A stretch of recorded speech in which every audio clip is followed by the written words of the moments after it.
அப்போ ஷார்ட் ஃபன்லி உங்களுக்கு வந்து அதோட கோல் போஸ்ட் ஒன்று வச்சுட்டீங்க, இந்த கோல் போஸ்ட்டை ரீச் பண்ணிடுச்சுன்னா ஓகே ஐ எம் டன் அப்படிங்கிற ஒரு இது. இப்போ அடுத்து நீங்க ஏதாச்சும் பண்ணீங்கன்னா அதுவும் மீடியா டெக்ல தான் பண்ணுவீங்களா இல்ல ஏதாச்சும் பண்ணிட்டு இருக்கீங்களா, வேற என்ன போயிட்டு இருக்குது? இல்ல ஆக்சுவலா ஷார்ட் ஃபன்லயே வந்து நிறைய எங்களோட எக்ஸிஸ்டிங் ப்ராடக்ட்டுக்கு ஏஐ மைக்ரேட் பண்ணிட்டு இருக்கோம், ஏஐ அடாப்ட் பண்ணிட்டு இருக்கோம். இப்போ we are going to launch AI short funnily AI ஒரு பிளாட்ஃபார்ம் லான்ச் பண்றோம். அந்த ஏஐக்குள்ள என்ன பண்ணுன்னா நீங்க ஒரு படத்தை எடுத்துட்டு வந்துட்டு அதுல அப்லோட் பண்ணிட்டீங்கன்னா ஜென்ரேட்னு கொடுத்தீங்கன்னா உங்க படத்துக்கான posters, trailer, teasers, promo materials, அப்புறம் மீம்ஸ்ல இருந்து எல்லாத்தையுமே அது ஜென்ரேட் பண்ணி கொடுத்துரும்.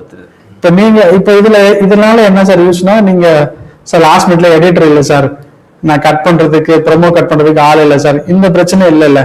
இன்னைக்கு ஏஐ வச்சுட்டு உங்களோட போஸ்ட் ப்ரொடக்ஷன் ப்ரோமோ ஆக்டிவிட்டிஸ் எல்லாத்தையுமே இந்த டூல் வந்து உங்களுக்கு சால்வ் பண்ணி கொடுத்துரும். நம்ம இந்த வீடியோக்கும் தம்ப்நெயில் எனக்கு தெரிஞ்சு வந்து ஜெனரேட் பண்ண போறோம்.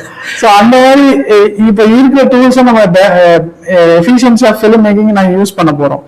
ஸோ அதுதான் எங்களோட அப்ஜெக்டிவா இருக்கு. அண்ட் இந்த ஃபினான்ஷியல் 26-27 எங்களோட பிளான் என்னன்னா, we are going to launch it on campus actually. So short funly campus program nu one launch பண்ண போறோம்.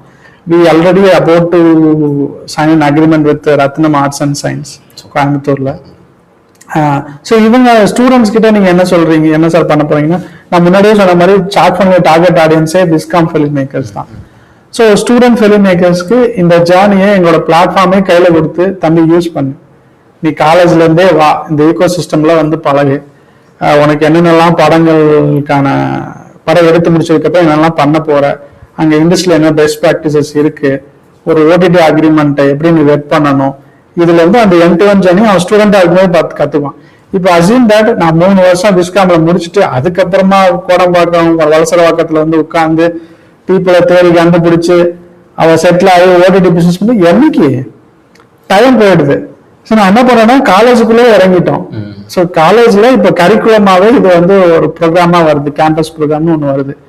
ஸோ காலேஜ் படிக்கும் போது we are not pushing this to first year. ஏன்னா அவனுக்கே என்ன கிளாரிட்டி நம்ம என்ன பண்ண போறோம்னு இருக்காது. செகண்ட் இயர்ல ஒரு மாதிரி ஜெல் ஆகி செட்டில் ஆயிடுவாங்க. So second year third years வந்து நாங்க டெஃபினட்டா இந்த கேம்பஸ் ப்ரோக்ராம் கொண்டு போக போறோம். அவங்கள ஸ்டூடெண்ட் ஃபிலிம் மேக்கரை பெட்டரான ஒரு இண்டஸ்ட்ரி எக்ஸ்பர்ட்ஸா மாத்த போறோம். இது வரைக்கும் அவங்களுக்கு அந்த கிளாரிட்டி இருந்திருக்காது. எங்களுக்குமே நாங்க இண்டிவிஜுவல்ஸ் கான்டென்ட் கிரியேட்டர்ஸ்னே நாங்க சுத்திட்டு இருந்தோம். இல்ல இந்த சைடு மார்க்கெட்டை நம்ம இன்னும் ஸ்ட்ரென்தன் பண்ணோம்னா will get a quality film makers, அவங்க டைமும் வேஸ்ட் ஆகாதுன்னு பாக்குறோம். So that's why